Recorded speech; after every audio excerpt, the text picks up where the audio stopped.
everyone? Welcome back to another episode of Historic Hot Laps. I'm your host, Alex Daniels. Got a good one again for you this week, a busy week in racing, so let's just kick it off and talk about it. We're going to start out with IndyCar at Milwaukee, NXT action. We'll kick it off there. Legendary Milwaukee Mile. You want to hear this. We've got first-time wins, titles are clinched, podium sweeps, so let's get it rolling. Picture this, the Milwaukee Mile, one of the oldest ovals in America, over a century of history and still serving up chaos and opportunity with this gentle 9-degree baking. Feels more like a road track layout in an oval formation. This race was the ultimate round for the Indy NXT season. Everything was on the line, especially for Dennis Hogger, who had the championship literally in his hands. Hogger on pole, shattering records there. Clocked a 2-lap average of 152.639 miles per hour, breaking the old track benchmark. His teammate Salvador de Alba was right there too. Super fast cars, qualifying second, nearly smashing a 1-lap record. Pole equals pressure, but also the power. Hogger knew a smooth race, just finished ahead of Calais. Colette. The championship was his. Salvador de Alba pulled the move of the weekend, driving under Hogger on lap 1 and turn 2 and never let up. He dominated the 90-lap event, leading nearly lockstep to his first ever Indy NXT win.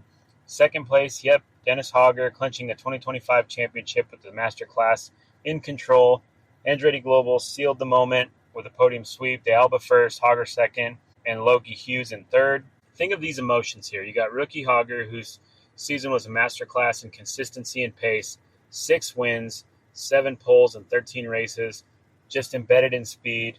And here he stands, champion before the season's final race. Meanwhile, De Alba, a first victory that didn't just taste sweet. It was Andretti's first podium sweep of the season and their first since 2022. What a glow-up moment for the team. So let's break down the standings heading into the finale. Dennis Hogger, already champion, holds the heavyweight crown. Calais, who hustled but ultimately couldn't protect his chase from that 54-point gap. He'll head into Nashville, chasing redemption. Salvador de Alba, now a winner, climbing with confidence. That result shakes up the pecking order and sets up the final round of plenty of momentum on his side. Championship's still already determined, but anything could change below that. There you have it. Salvador de Alba's breakthrough win. Dennis Hogger grabs the title. Andretti Global dominates Milwaukee like a boss. Championship drama, rookie pride, veteran vibes, all in one race. So up next, we got the grand finale at Music City Grand Prix on Nashville's Oval.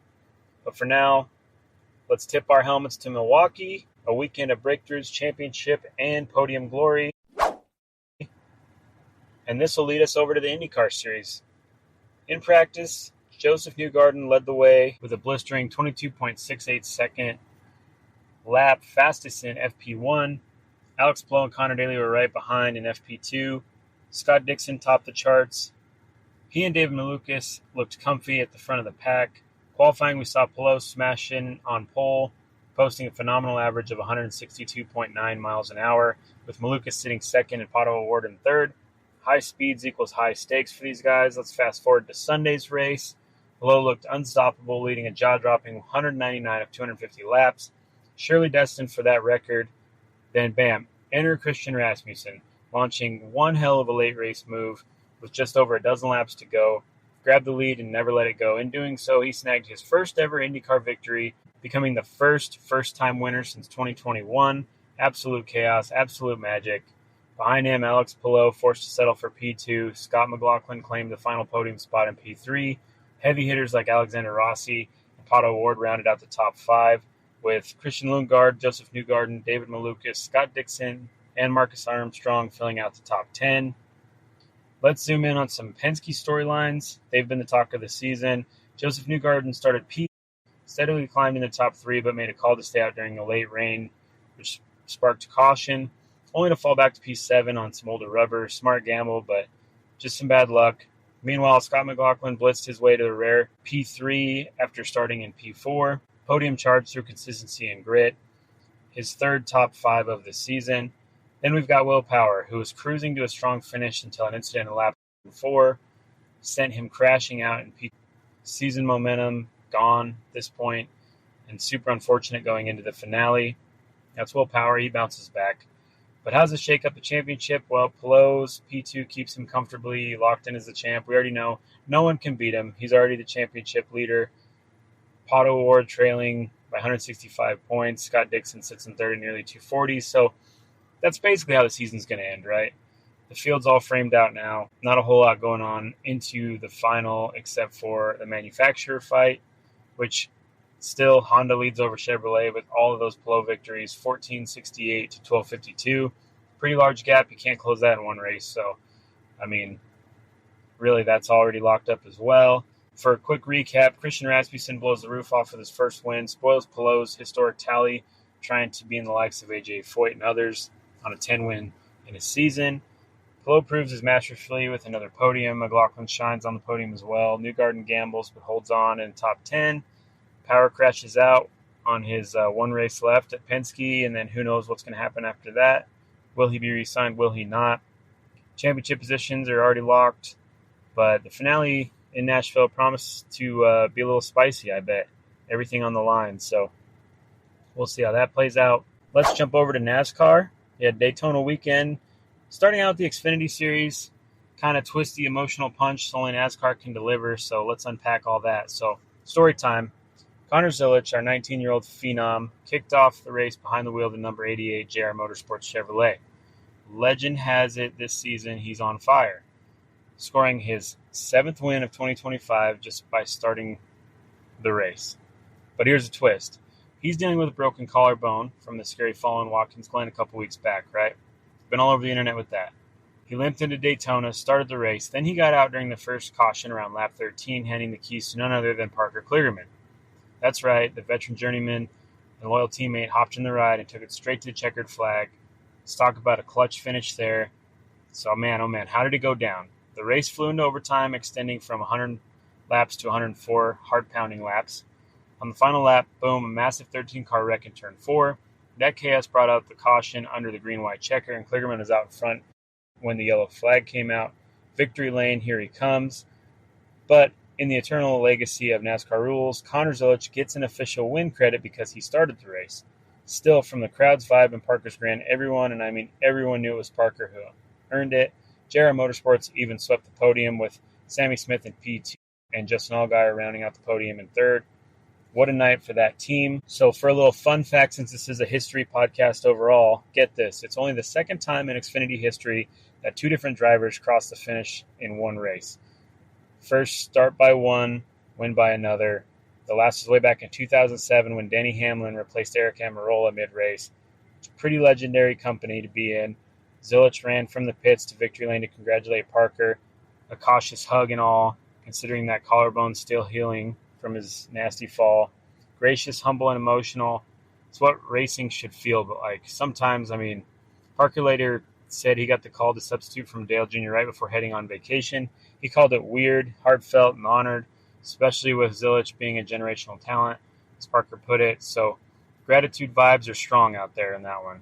So shifting gears to the points drama after this race, with the 1-2 finish, Allgaier overtook Zilisch for a series lead. He now leads into the next race, which is Portland, leading by just 3 points. Meanwhile, Cousins Harrison and Jeb Burton got tangled up in a multi-car melee. That massively shifted their playoff pushes.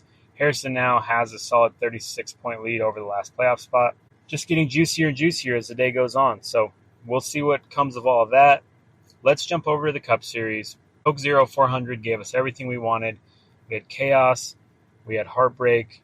We had clutch saves. And a finish so tight you had to squint at the timing screen to see it. Now regular season is a wrap. The playoff field is set, and we've got ourselves a fiery 16-driver championship hunt, so let's talk about it. Daytona as a cutoff race. You can't write a script better than that. For some drivers, it's a win or go home. Guys like Daniel Suarez, Justin Haley, Cole Custer, they knew a win locks them into the postseason. For others like Alex Bowman, it was about surviving and being consistent and praying that all the math added up at the end of the race. Add in the rain messing around with qualifying, a slick track, and an ever-present threat of the big one. We had ourselves a drama bomb ready to explode. Stage 1, calm overall by Daytona standards. Drivers were still feeling each other out. You could see the desperation from guys outside the cut line. Stage 2 turned up the intensity, 3 wide packs, bump drafting, bumper cars, all that good stuff. Near misses had the spotters losing their voices. Then, of course, Daytona did what Daytona does. The wrecks started coming. We had one pile up, reshuffled the deck completely, taking out solid contenders and putting the underdogs right in the mix. Every restart felt like a playoff elimination in itself. Then came those final laps, and man, Ryan Blaney sat back in 13th with 2 laps to go, making a rocket-fueled charge to the front in his pack. 4-wide sprint to the line with Suarez, Haley, Custer, and Blaney threading the needle, and by just 0.031 seconds, Blaney wins it. Daytona magic in its pure form. So here's the kicker of all that. Blaney's win didn't just help his playoff seeding, it has saved Alex Bowman's season. Because if Suarez, Haley, or Custer had pulled it off, Bowman would have been bounced from the 16. Instead, Bowman hangs on by the skin of his teeth, and his playoff dream is alive. You could hear the relief in his voice afterwards, just like surviving a second Hail Mary. For Blaney, this was career win number 15 and his second Daytona victory. But more importantly, it's win number 2 on the season, giving him 9 playoff points total. That could be a cushion he needs to go deeper into the year's run. The momentum is there, and if you followed Blaney in the past, you know when he gets hot, he's quite dangerous. So let's break down the final playoff spots, 16 heading into Darlington. These are the drivers fighting for the 2025 NASCAR Cup Series Championship. You've got Kyle Larson, William Byron, Denny Hamlin, Ryan Blaney, Christopher Bell, Shane Van Gisbergen, Mr. SVG, Road Course Ace, Chase Elliott, Chase Briscoe, Bubba Wallace, Austin Cindric, Ross Chastain, Joey Logano, Josh Berry, Tyler Reddick, Austin Dillon, and squeaking in Alex Bowman. Where do we go from here? Round 1's going to be a gauntlet. You've got Darlington, Kansas, and Bristol under the lights, 3 completely different beasts, slick, fast, and brutal. Darlington favors the veterans. Kansas shows who's been fast at intermediates, and Bristol is short track coliseum. Somebody's championship dream is ending in 3 weeks guaranteed. Daytona delivered the chaos. Ryan Blaney delivered the clutch win. Alex Bowman dodged disaster, and now we've got ourselves fiery 16-driver playoff bracket. Buckle up because the road to Phoenix is officially on, and it's going to be quite a good ride. Now, let's change gears a little bit and go over to IMSA, WeatherTech Sports Car Series at Virginia International Raceway. Expect victory celebrations, fiery scares, and championship shakeups. Here's the headline. Antonio Garcia and Alexander Sims finally cracked the code, scoring Corvette Racing's first GTD Pro win of 2025 at VAR. Driving the number 3 Chevy Corvette Z06 GT3R, they crossed the line just 1.0 seconds ahead of the nearest competitor, restoring trust and momentum for the team.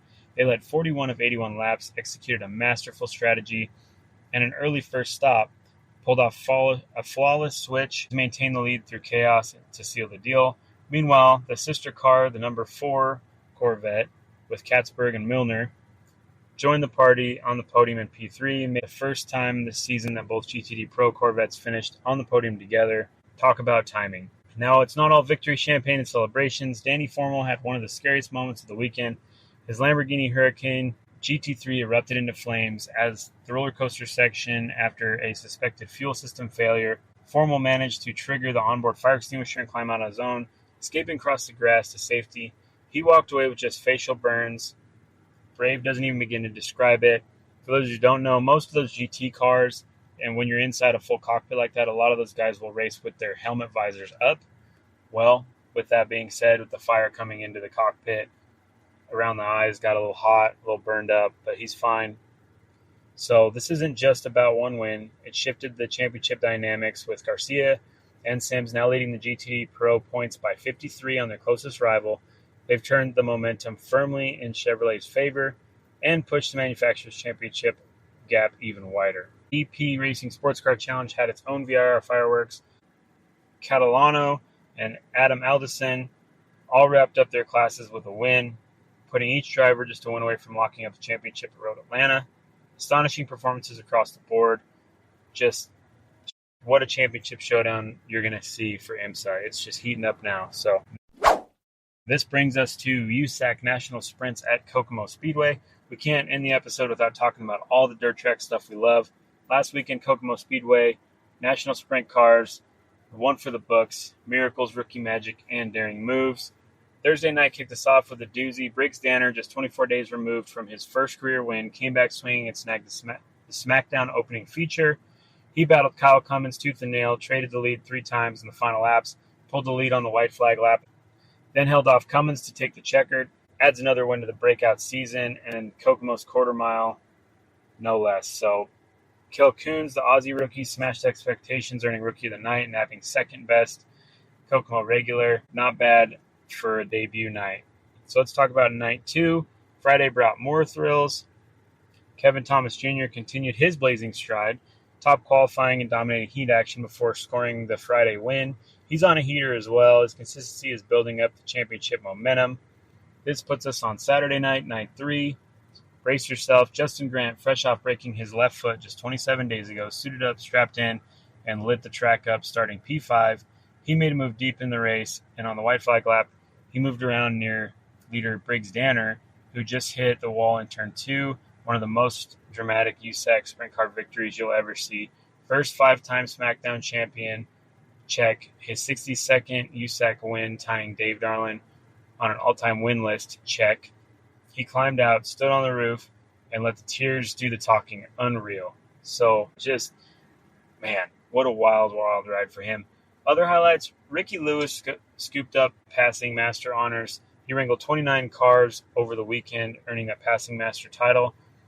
And a nice bonus, rookie Cale Coons back in the mix, 10th Saturday, earned Rookie of the Year honors for the top Kokomo regular nods. Props all around there. Now onto the standings. Kyle Cummins still headlines the national standings at 2,317 points, followed by Mitchell Moles and Logan Seavey. Justin Grant jumps in strong 5th with 1,901 points. Talk about a late season surge from him. Those passing master points, Cale Drake leads that, followed by Briggs Danner and Kevin Thomas Jr. The weekend really reshuffled the deck in the best possible way for all of these teams. So congrats to the teams and the drivers on that one. This takes us over to the World of Outlaws North Dakota weekend. Saturday night, Red River Valley Speedway in West Fargo. Duel in the Dakotas, the kind of place where history and horsepower collide. Drivers were gunning for bragging rights, the prize of cash, and sheer momentum as you turn deeper into the tour in the home stretch here. The moment you've been waiting for, Carson Macedo pulled off a textbook lightning bolt slide job at a turn 4 with just 1 lap to go, timing it perfectly on Sheldon Hoddenchild. These two made contact up the front stretch, traded sliders, and absolutely thrilled the crowd battling side by side into the final corner. Macedo edged him for 10th win of the season and his 3rd win straight at the track. If you're a racing fan and you missed that finish, you need to go back and check it out because it was a good one. We've got heartwarming subplots to Donnie Schatz's local favorite and 10-time champion, cracked out a clean P7 in front of the hometown crowd just where he started. The best part, he spent half an hour signing autographs afterwards, so awesome to see that. Twin sisters Layla and Amelia Eisencheck, just 17 years old, qualified through the Last Chance Showdown in only their 2nd ever World of Outlaws race. They finished a respectable 22nd and 23rd in the feature, but the applause got louder than anyone out there. The rookie vibes meet family pride. I mean, just awesome. So top finishers, first place, Carson Macedo, second place, Sheldon Hodgeschild, and David Gravel, no slouch, always in the mix, coming in 3rd. So rounding out the top 5, you had Logan Schuchart and Buddy Kofoid. You also had Bill Balog and Donnie Schatz trying to climb up into that top 5 as well. Carson Macedo with another heart-stopping RRV win. Schatz holding home cook honor, and Eisencheck twins sending hope for the future. It's what makes World of Outlaws the purest juice in all of dirt racing. Wild finishes, stories that tug your heartstrings, and young racers ready to steal the spotlight. Can't really ask for anything more, right? So let's finish off some dirt stuff with the Kubota High Limit Series Silver Dollar Speedway. Friday night, legendary Gold Cup Race of Champions. On the prelim night, things got epic. Justin Sanders behind the wheel of the number 87 Ridge & Sons racing ride. He nailed the green-white checkered restart and held off Giovanni Chelsea to score back-to-back wins. And Tanner Thorson stormed all the way from P11 to grab P3. That's about as rock star as you get heading into Saturday's 100K to win finale. But wait, the weekend isn't just about Sanders. Over the Gold Cup weekend, 19-year-old Corey Day just keeps rewriting history. He nabbed his 4th straight win at Silver Dollar, sealing the Gold Cup high points and likely chasing title bragging rights like nobody's business. Team takeover for sure. Big picture of the championship standings. Brad Sweet continues to lead the title hunt with 1,744 points. Rico Abreu is hot on his tail, only 71 points back. Brent Marks sits in third. Tyler Courtney and Aaron Rutzel fill the next spots, with everything still on the table before the season winds down. So what's brewing in the Kubota Cup cauldron? Gold Cut promised fireworks. Sanders has momentum. Day has youth and form. And silent threats like Chelsea and Thorson lurk in the mix. Meanwhile, you've got Sweet, just needs a little consistency to hold on the championship, but Age Brew's closing fast. It's about to get real spicy in the championship over there at Kubota High Limit. All right, let's talk about a little bit of news this week. This is going to be sad for a minute. Today, the motorsports world mourned the passing of a true visionary, Howard Augustine, also known as Humpy Wheeler Jr., the longtime president and general manager of the Charlotte Motor Speedway, has died peacefully at age 86, surrounded by his family. The loss was confirmed this last Wednesday, August 20th, 2025. Motorsports community already feels a void. Born in Belmont, North Carolina in 1938, Wheeler's career spanned more than 3 decades at Charlotte Motor Speedway, where his fan-first philosophy reshaped what race weekend experiences could be. Known affectionately as the P.T. Barnum of motorsports, Wheeler brought wild imagination and heartfelt dedication to the track, blending pyrotechnics, stunts, and spectacles for seamless event operations. NASCAR chairman Jim France captured his impact best. He's quoted as saying, "Humpy Wheeler was a visionary whose name became synonymous with promotion and innovation in our sport. During his decades leading Charlotte Motor Speedway, transformed the fan experience through his creativity, bold ideas, and tireless passion. Under his leadership, Charlotte became not just a racing facility, but an entertainment epicenter, a place where the roar of engines met creativity and hospitality. Innovations like night racing, on-site condos, and theme shows changed the game." As we look at it this year, his contributions were recognized with a prestigious landmark award for outstanding contributions to NASCAR. He has been slated for an introduction into the NASCAR Hall of Fame in 2026, a fitting tribute that now stands a testament to a life well celebrated. Finally, the statement from the Charlotte Motor Speedway echoed the emotions felt across the sport. Charlotte Motor Speedway was blessed to have a leader in Humpy Wheeler, who can only be described as one of a kind. Humpy's engaging smile and flair for promotion were legendary. His impact on every stakeholder in motorsports will be long-lasting. I do want to say, in lieu of flowers, his family has asked donations to be made per the Belmont Abbey College Motorsports Management Program initiative Wheeler championed for over 2 decades to nurture the next generation of industry professionals. So, if anybody's feeling like sending their regards, please do so in that manner. All right, so we just talked about that sad moment for Humpy Wheeler, but NASCAR also did come out with a schedule release. They dropped the 2026 schedule.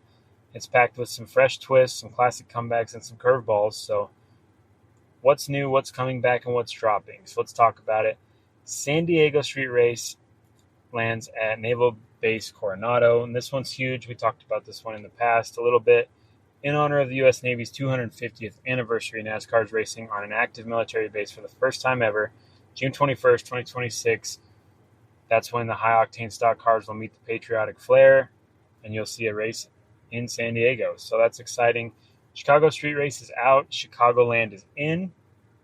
Goodbye to downtown Chicago Drift. Instead, NASCAR returns to the familiar 1.5-mile oval in Joliet, marking its first points-paying race since 2019, scheduled for July 5th.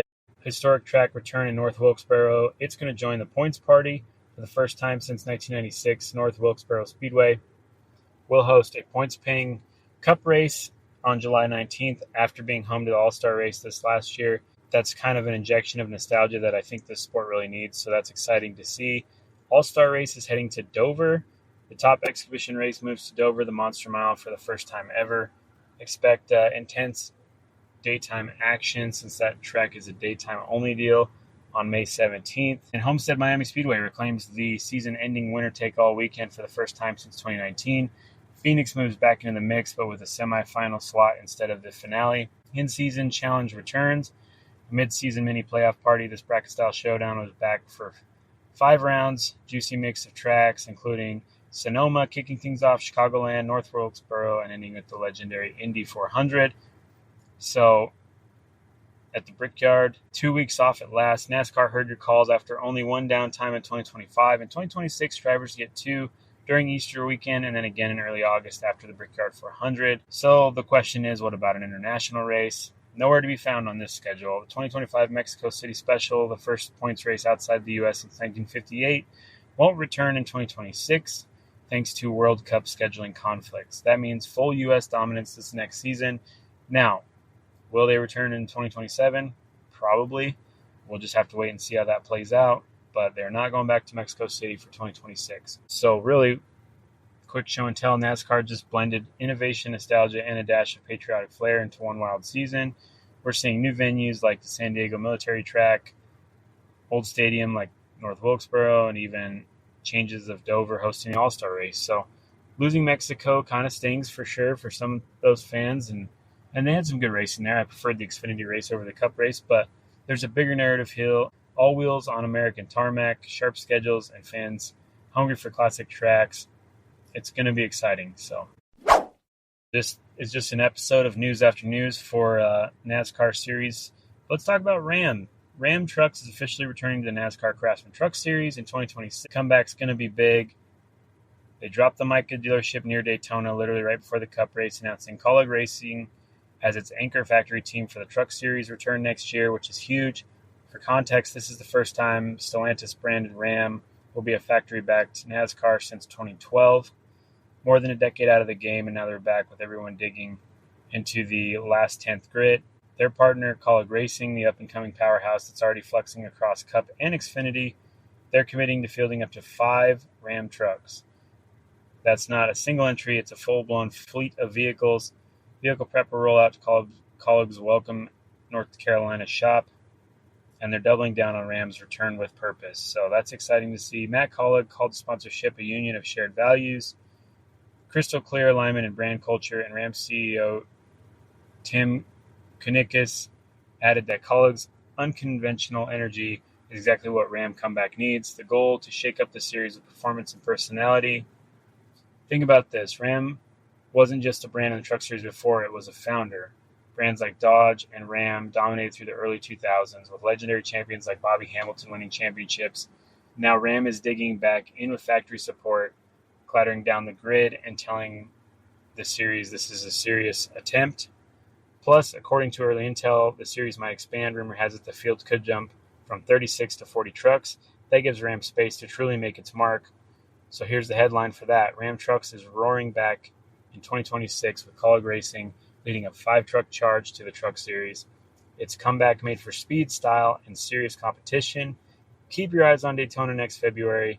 The Fresh from Florida 250. Let's watch Ram thunder back in NASCAR and just check it out. I mean, I'm excited for it, that's for sure.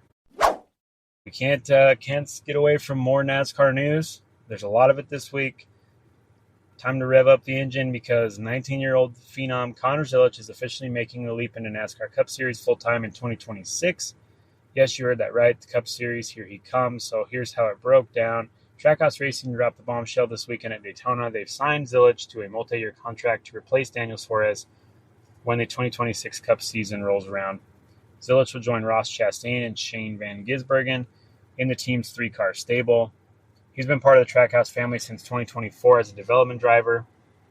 Has absolutely smashed this season. 7 wins already in the Xfinity Series, including a chaotic, emotional Daytona win with Kligerman behind the wheel. Cup racing has been a goal since day one, Zilisch said. Totally teary-eyed and visibly moved by the announcement, he admitted, "I never thought I would make it anywhere in racing. To have my name next to Cup Series is really, really cool." Let's be real here. Conor's resume is staggering.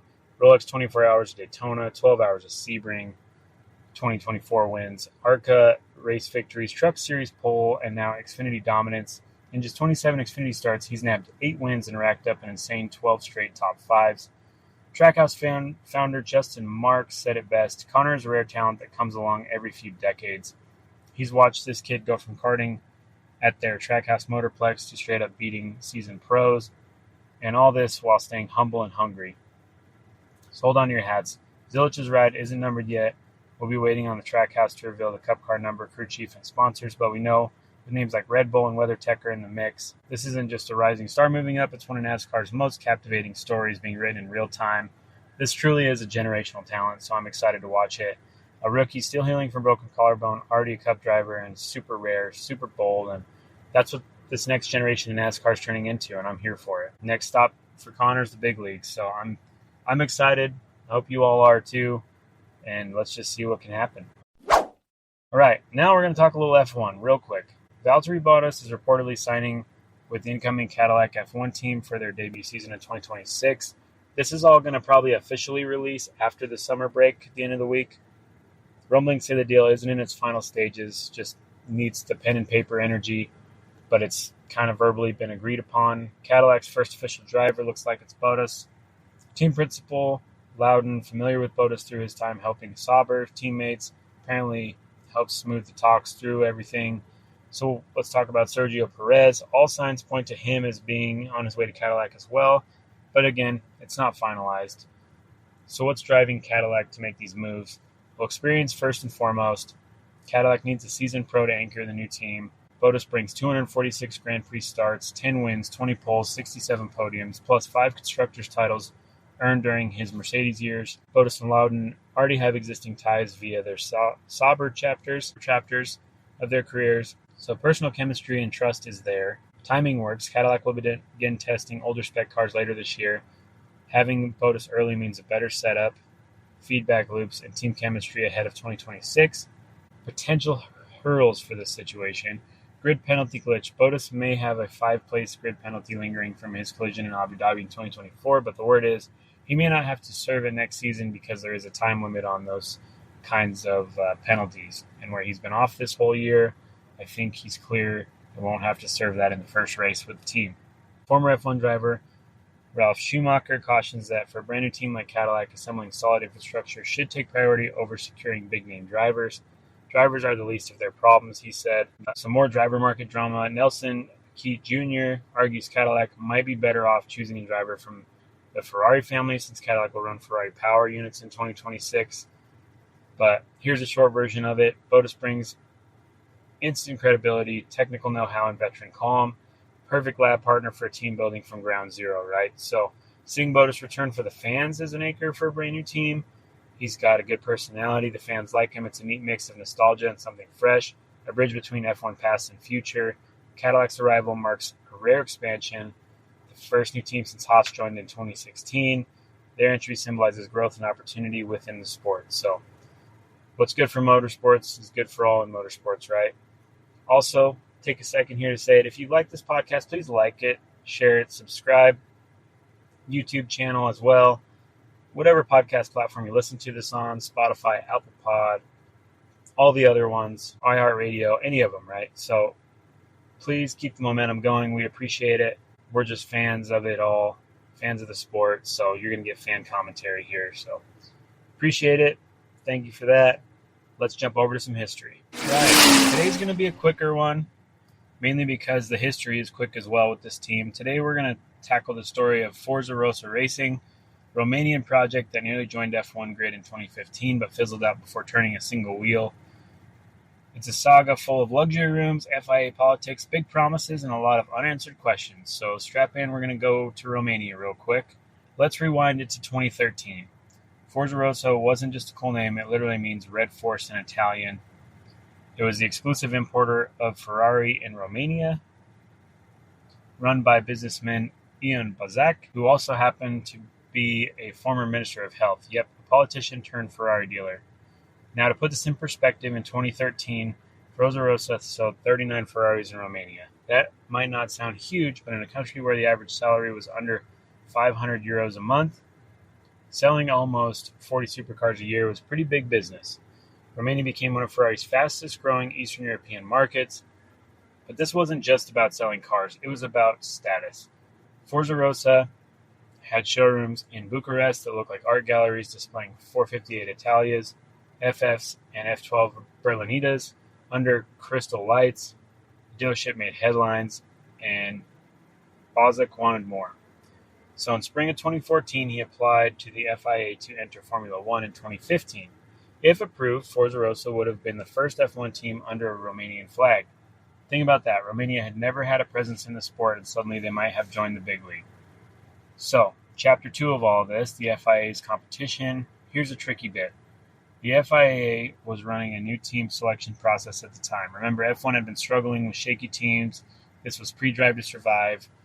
This was back when it wasn't nearly as popular. You had HRT, Caterham, Marussia. All of them entered around 2010 and either collapsed or went bankrupt. So the FIA wanted strong financial guarantees. One out of multiple applicants, two stood out. Haas F1 team, backed by American businessman Gene Haas, and Forza Rossa Racing, backed by Bozic and his Cyprus-registered holding company. In April 2014, the FIA and Forza Rossa's application was of a high standard.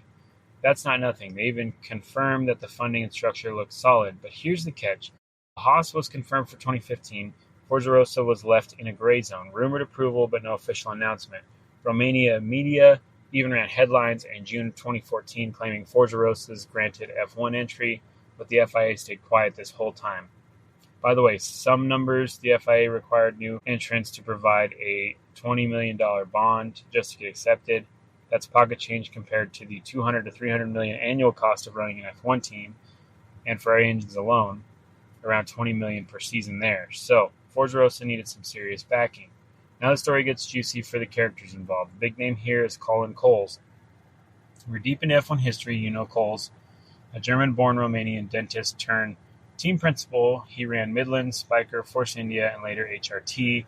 He had a reputation for keeping zombie teams alive on a shoestring budget. Rumors swirled that Forza Rossa would be his comeback vehicle, run out of a German base. Then comes one of the strangest twists of all time. Konstantin Kojkar, I believe I pronounced that right. If I didn't, oh well. A retired Romanian footballer turned, wait for it, cleaner, suddenly became an official director of Caterham Sports Ltd. Caterham's manufacturing arm. In court documents, Kojkar claimed Forza Rossa already had an FIA entry. Imagine that, a janitor becoming a director in an entangled F1 soap opera. Can't make this up. This is all real. But here's the kicker. Forza Rossa denied all ties to Coles. Official statements insisted no confirmation from FIA, no official entry, no negotiations with engine suppliers. In other words, we're waiting on the green light. Still, behind the scenes, whispers said Ferrari would supply their engines. That made sense after all. Forza Rossa was Ferrari's Romanian dealer. So where did it all fall apart? Around autumn of 2014, the walls started closing in. Caterham F1 collapsed, going into administration. Suddenly, there were rumors that Forza Rossa would take over Caterham's assets, their cars, their factory, maybe even their entry slot. Some journalists claimed it was a done deal and that Forza Rossa would be on the grid in 2015. But October 30th, 2014, Forza Rossa put out a clear statement. We don't have any official confirmation from FIA. Until FIA says it, it's just speculation. 1 month later, the FIA released its provisional entry list for the 2015 season. Haas was there, Manor was there, Caterham was not there, and Forza Rossa was nowhere. That was the final nail in the coffin. By 2015, the dream was dead. Romania never got its team. Haas debuted instead, scoring points in their very first race in 2016. Meanwhile, Forza Rossa faded back into the luxury car dealer business, albeit a very successful one. Sales in Romania has kept 55 units sold in 2015, which was record-breaking for Eastern Europe. But as an F1 team, 0 races, 0 laps, and 0 cars. What do we make of Forza Rossa Racing? It had a name, it had some money, it had a Ferrari connection, very colorful characters involved in it. But Formula One isn't just about ambition, it's about structure, politics, and timing. Without the FIA's full approval, the whole project was stalled out. In short, Forza Rossa is one of F1's greatest what-ifs. Romania could have joined the world's fastest circus, but instead, it just became another ghost story in the sports archives. And that's the tale of Forza Rossa Racing. Told you it'd be quick. A team never raced, but left one heck of a story behind. If you enjoyed this ride through time with us today, please hit that like, share, and subscribe button like we mentioned before. Share with a fellow racing nerd. Join me next week for another episode of Historic Hot Laps. Until then, stay safe. Thanks for tuning in.